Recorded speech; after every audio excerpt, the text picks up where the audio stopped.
සියලු දෙනාටම සුබම සුබ නවසරක් වේවා. අද තමයි ජීවිතේ පළවෙනි වතාවට මම මගේ පවුල ඇය නැතුව ජනවාරි 1 වෙනිදාවක් සමරන පළවෙනි වතාව. ඒකත් කොරියාවේ තනියමම. අද හරිම සීතල දවසක්.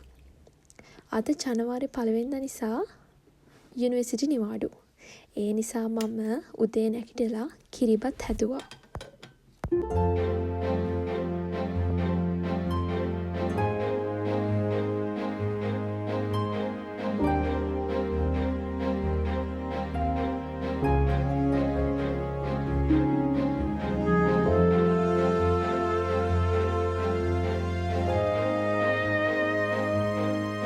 ඊට පස්සේ මට පුළුවන් විදිහට ලස්සනට කෑම මේස ලෑස්ති කරා. අද මම ගෙදර හිටියා නම් පළවෙනි කිරිබත් කට පවුලේ අපි හැමෝටම එකටම කවන්නේ තාත්තා. ඊට පස්සේ අම්මා. ඉතින් මට මගේ පවුලේ අයව ගොඩාක් මතක් වෙනවා.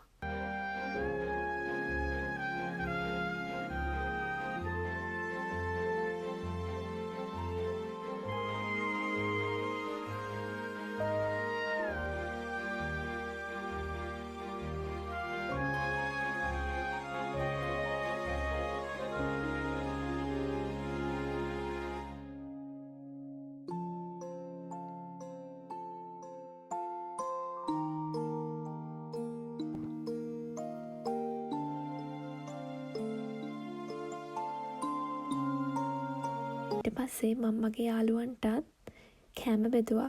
එයාලා කිරිබත් හරිම රසයි කියලා ආසාවෙන් කෑවා. ඉතින් මට ඒකට හරිම සතුටුයි. සියලු දෙනාටම සුබ වසරක් වේවායි මම හදවතින්ම ප්‍රාර්ථනා කරනවා.